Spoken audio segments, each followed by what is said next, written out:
වැඩපිළිවෙලක් කරන්න අපි සම්පූර්ණ සහයෝගය දෙන්න සූදානම්. ජනාධිපතිතුමාගේ වැඩපිළිවෙලට අපි ස්තුතිවන්ත වෙනවා. වගේම ෆුල් ටැංක් ගහපු කාලයක් මතක නැහැ. දරුවන්ට කොහොම උගන්වන්නද? Pearson BTech HND in Business Management. උසස් පෙළ සිසුන් සඳහා ශිෂ්‍යාර්ථ 200ක් 077 133 55 11 AIC campus. ජාතියේ දුව දරුවන් වෙනුවෙන්මයි. Thank you very much, sir. Thank you. கௌரவத்துக்குரிய குழுக்களின் பிரதி தலைவர் அவர்களே, இன்றைய நிதியமைச்சருடைய இந்த நலன்புரி வேலை திட்டங்கள் சம்பந்தமாக பேசும்போது என்னுடைய தொப்புள்கொடி உறவுகள் மலையக மக்கள் சார்பாக சில முக்கிய பதிவுகளை இந்த உயரிய சபையில் வைக்கலாம் என நினைக்கின்றேன். கௌரவ குழுக்களின் பிரதி தலைவர் அவர்களே, இந்த நாட்டிலே இந்த நாடு மிக மோசமாக பாதிக்கப்பட்டு கோவிட்-19க்கு பிறகு பொருளாதார ரீதியிலும் பாதிக்கப்பட்டு சற்று எழுந்து நடந்து கொண்டு போகும்போது நாட்டிலே அரசாங்கத்தால் அறிமுகப்படுத்தப்பட்டிருக்கின்ற நலன்புரி வேலை திட்டங்களிலே மலையக மக்கள் முழுமையாக புறக்கணிக்கப்பட்டிருக்கின்றார்கள் என்ற வேதனையோட செய்தியை இந்த சந்தர்ப்பத்தில் தெரிவித்துக் கொள்ள விரும்புகின்றேன். காரணம், இந்த மாதாந்த அவர்களுடைய வருமானம் குறைவான மக்களுக்கு இந்த நலன்புரி வேலை திட்டங்களை வழங்கும் போது இந்த யுனிசெஃப் நிறுவனம், UN, ஐக்கிய நாடுகள் நிறுவனம், இந்த இலங்கை பாராளுமன்றத்தில் இருக்கின்ற 225 பாராளுமன்ற உறுப்பினருக்கும் நன்றாக தெரியும், வறுமை கோட்டின் கீழ் வாழ்வோர் என்றால் மலையக மக்கள். 900 ரூபாய் சம்பளம், 1000 ரூபாய் சம்பளம், 15 வேலை 15,000 தான். ஆகவே வறுமை கோட்டின் கீழ் வாழ்கின்றார்கள் என்றால் எங்களுடைய கௌரவ அமைச்சர், நிதி அமைச்சர், நிதி பிரதி அமைச்சர், ராஜாங்க அமைச்சர் அவர்கள் இருக்கின்றார். நான் கூறுகின்றேன் எங்களுடைய சேமசிங்க கௌரவ அமைச்சர் அவர்களுக்கு, கௌரவ அமைச்சர் அவர்களே, வருமானம் குறைவாக வாழ்பவர்கள் மலையக மக்கள், நீங்கள் முழுமையாக ஏற்றுக்கொள்ள வேண்டும்.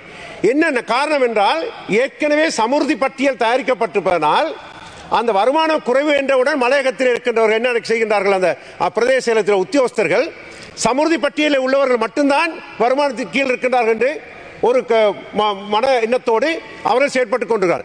அவர்கள் புள்ளி விவரங்களை திரள்வதற்கு பெருந்தோட்டங்களுக்கு விஜயம் செய்கின்ற நேரத்தில், பகல் நேரத்திலே இந்த தோட்ட தொழிலாளர்கள் வேலைக்கு சென்று கொடுக்கிறார்கள். அவர்கள் காலை 6-7 மணிக்கு வேலைக்கு சென்று விடுவார்கள், மாலை வருகின்றார்கள். இந்த அரசாங்க உத்தியோகஸ்தர்கள், பிரதேச செயலகத்திலே வேலை செய்வ உத்தியோகஸ்தர்கள் இந்த புள்ளி விவரங்கள் திரட்டப்பட போகும்போது அவர்கள் அங்கு இல்லை. அவர்கள் வேலை முடிந்தவுடன் தான் இவர்கள் வேலை விட்டு வருகின்றார்கள்.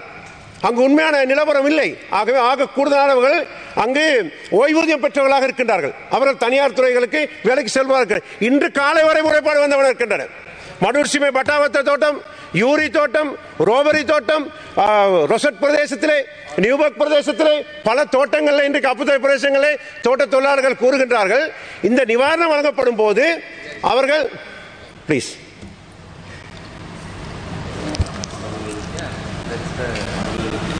Honorable Shri Ansemasinger. මන්ත්‍රීතුමා මේ පිළිබඳව ඇත්තටම මේ මොහොතකට පෙර ජීවන්තොණ්ඩමන් නැමතුමත් සාකච්ඡා කරා. ඇත්තටම මේ එහෙම කවුරු හරි මග ඇරිලා තියෙනවා නම් එකක් තමයි මේ ඒ කියන්නේ මේ සමීක්ෂණය ඉවර වෙලාට පස්සේ මේ නාම ලේඛනය ප්‍රසිද්ධියට පත් වුණාම අපි දින 10ක කාලයක් ලබා දෙනවා. සුසුසුකම් තියෙන කෙනෙක් මග ඇරුණොත් අභියාචනයක් ඉදිරිපත් කරන්න, නුසුසු කෙනෙක් තෝරගෙන නම් ඒ පිළිබඳව පැමිණිල්ලක් ලබා දෙන්නත්. එතකොට දිස්ත්‍රික් ලේකම්තුමා ඒ සම්බන්ධයෙන් කමිටුව පත් කළා, ඒක විභාග කරලා ඒ සුදුසු අයට ලබා දෙයි. ඒක මන්ත්‍රීතුමා මේක අවුරුද්දක් පාසා යාවත් කාලීන වෙනවා, අප්ඩේට් වෙනවා.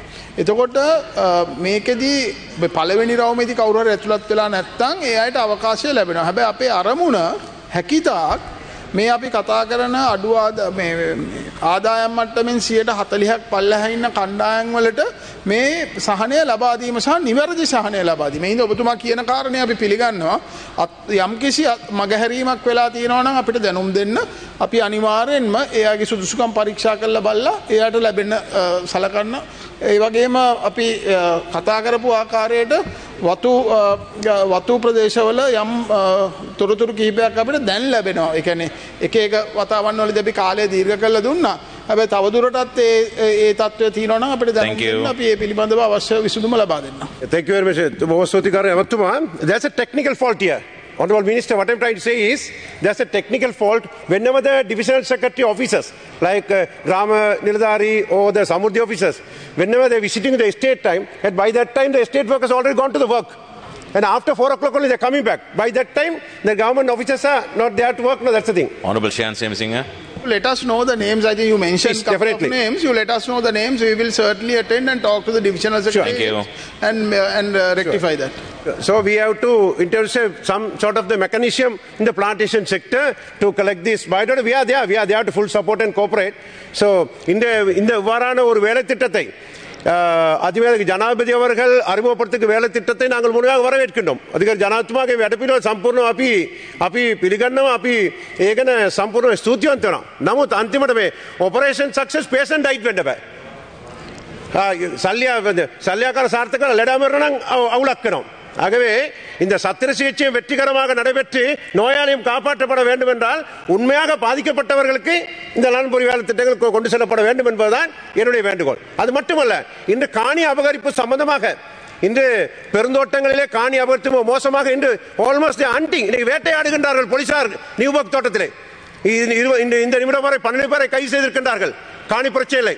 ஆகவே அனைத்து தொழிற்சங்க தலைவர்களும் இலங்கை தொழிலாளர் காங்கிரஸ் தலைவர், மலைய மக்கள் முன்னணி தலைவர், அனைத்து தலைவர்களும் கைது செய்யப்பட்டிருக்கின்றார்கள். நியூபர்க் தோட்டம் இன்று வேலைநிறுத்த போராட்டத்தில் இருந்து கொண்டிருக்கிறார்கள். ஆகவே இந்த காணி அபகரிப்பு வெளியாளர்கள் வந்து அபகரித்ததனால் தோட்ட தொழிலாளர்கள் அந்த காணியை காப்பாற்றிக் கொள்வதற்காக அவர்களை துரத்தி அடித்ததற்காக இன்று கைது செய்யப்பட்டிருக்கின்றார்கள். ஆகவே இதனை வன்மையாக நாங்கள் கண்டிக்கிறோம். இந்த நிமிஷம் அவர்களுடைய நிம்மதி, அவருடைய வாழ்க்கை, அவர்களுடைய வாழ்வாதாரம் அனைத்தும் பாதிக்கப்பட்டிருக்கின்றது. ஆக இது விசேடமாக போலீஸ் அமைச்சர் இங்கே இருந்தார்கள். ஆனால் அதை கவனம் செலுத்த கூறுகின்றேன். இன்று காலை ரொசட் பிரதேசத்திலும் இவ்வாறான ஒரு காணி பிரச்சனை வந்து கொண்டிருக்கிறது. காணி அபகரிப்பு வெளியாட்களால் பெருந்தோட்டங்களுக்கு விஜய் செய்து மிக மோசமான நிலைமையில் நடைபெற்றுக் கொண்டிருக்கிறது. ஆகவே இதனை முழுமையாக கருத்தில் கொள்ள வேண்டும். இந்த வறுமை கோடு என்கின்ற போது இந்த தோட்ட தொழிலாளர்கள் முழுமையாக பாதிக்கப்பட்டுக் கொண்டிருக்கிறார்கள். இன்றைக்கு 900 ரூபாய் சம்பளத்திற்கும் இன்னைக்கு வழக்கு போட்டுக்கின்றார்கள். இன்னைக்கு நான் தொழிலமைச்சர் சொல்றேன், உடனடியாக இந்த சம்பள நிர்ணய சபை அல்லது வேற வகையில் நடைமுறைப்படுத்த வேண்டும். ஆகவே தோட்ட தொழிலாளர் மலைய மக்கள் என்று கூறும்போது இந்த மலைய மக்கள் அரசாங்கத்தால் வழங்கப்படுகின்ற நலன்புரி திட்டங்கள், சமர்த்தி திட்டங்கள், இவ்வாறான வேலை திட்டங்களை முழுமையாக இந்த நாட்டு பிரஜைகள் என்ற வகையிலே அவர்களுக்கும் வழங்கப்பட வேண்டும் என்பதுதான் எங்களுடைய வேண்டுகோள். ஆக கூடுதலான வருமானம் இருக்கின்றவர்களுக்கு வழங்கப்படும் போது நாங்கள் அந்த மக்களுடைய பிரதி என்ற வகையிலே பாரிய ஒரு தர்ம சங்கடமான சூழ்நிலைக்கு நாங்கள் ஆளாகி கொண்டிருக்கின்றோம். இந்த கல்வி பொறுத்த சாதாரண பரீட்சை நடைபெற்றுக் கொண்டிருக்கிறது. ரோபரி பஸ் இல்ல, ரோபரி கொக்காக்கடை பஸ் இல்ல. இன்னைக்கு மதுரைக்கு மனுஷ பாதிக்கு கல்வி பொது உயர்தர பரீட்சை 29ஆம் தேதி. ஆனால் அந்த மாணவர்களுக்கு பாடசாலை வரவில்லை, பஸ் இல்லாத காரணத்தினால். ஆக இவ்வாறு நடைமுறை நோவூர் பொகந்தலா பிரதேசத்திலே காணிகள் தோட்ட அதிகாரிகள் அவரவிக்கின்றார்கள். முறைப்பாடுகள் வந்தவண்ணம் இருக்கின்றன. மாணிக்கங்கள் அகழ்வதற்காக தோட்ட நிர்வாகம் காணிகளை கூறு போட்டு வித்துக் கொண்டிருக்கிறார்கள். தொழிலாளர்கள் மூலமாக பாதிக்கப்பட்டுக் கொண்டிருக்கிறார்கள் இதன் காரணத்தினால். ஆகவே இவ்வாறு அசாதாரண நிலைமைகள் மலையகத்தில் நடைபெற்றுக் கொண்டிருக்கின்றன. இன்னமும் பூனாகலையிலே 72 குடும்பங்கள் மாக்கந்த பிரதேசத்திலே மாக்கந்த தொழிற்சாலையிலே அனாதைகளாக அகதிகளாக இருக்கின்றார்கள். நேற்று இரவு பூனாகலையிலே யானை தாக்கி ஒரு பெண்மணி இறந்திருக்கின்றார். பூனாகலை யானைகள், சிறுத்தை புலிகள் எல்லாம் தோட்டங்களுக்கு வந்து தோட்ட நிர்வாக சீர்கேடின் காரணமாக தோட்ட தொழிலாளர்களுக்கு அசாதாரண ஒரு சூழ்நிலை ஏற்பட்டுக் கொண்டிருக்கிறது. ஆகவே அதிகாரி ජනාධිපතිතුමා ඉල්ලීමක් කරනවා. அதிகாரி ජනාධිපතිතුමනි ඔබතුමා මේ වතු කරගන්න විශේෂ අවධානය යොමු කරන්න. 19000ක් කෙලේ වෙලා දැන් අලියා ගාලා ඊයරත් එක්කෙනෙක් නැති වෙලා ඒ වගේ මේ වෙල්ෆෙයාර් දේවල් දෙනකොට සමෘද්ධි දෙනකොට වතු කර ජනතාවට මේ ලැබෙන්න වැඩපිළිවෙලක් කරන්න අපි සම්පූර්ණ සහයෝගය දෙන්න සූදානම්. ජනාධිපතිතුමාගේ වැඩපිළිවෙලට අපි ස්තුතිවන්ත වෙනවා. ඒ වගේම මේක මේ අහිංසක ජනතාවට වතු කර ජනතාවට ලැබෙන්න ඕන කියන එක අපේ දැඩි ඉල්ලීමක් මෙතන. ඒකයි අපි කරන්න කැමති. ඒ නිසා ஆகவே தயவு செய்து மலையக மக்களை அனைத்து நலன்புரி வேலைத்தினை உள்வாங்கி செயற்படுங்கள். ஆக கூடுதலான வருமானம் பெறுவார்கள் மலையக மக்கள் தான் என்பது UN உடைய ரிப்போர்ட்லும் இந்த பாராளுமன்றத்தில் 25 பேரும் உள்வாக புரிந்து கொள்ள வேண்டும். வருமான குறைவு தோட்ட தொழிலாளர் தான் வருமான குறைவு. அப்ப வருமான குறைவர்கள் அதை உள்வாங்காமல் இந்த நலன்புரி திட்டங்களை மலையகத்தில் அறிமுகப்படுத்த ஒரு சதத்துக்கும் பிரயோஜனம் இல்லை. ஆகவே இதனை விஷயமாக இன்னைக்கு சகல வகையிலும் மலைய மக்கள் பாதிக்கப்பட்டுக் கொண்டிருக்கிறார்கள். மழை பெய்ஞ்சாலும் பிரச்சனை, வெயில் அடித்தாலும் பிரச்சனை, மண் சரி வந்தாலும் பிரச்சனை, அனைத்து ஆகவே அவர்களுக்குரிய வீட்டு திட்டங்கள் கூட இன்னும் பின்னடைவாக இருக்கின்றன. ஆகவே அனர்த்த முகாமித்துவ அமைச்சு உடனடியாக பூனாகலை கபரகளை மக்கள் தெரிய பிரதேச மக்களுடைய இந்த பிரச்சனையை நிவர்த்தி செய்ய வேண்டும் என கேட்டுக்கொள்கின்றேன். நன்றி. Thank you. Honorable Minister Jeevan Thondaman, you have 13 minutes.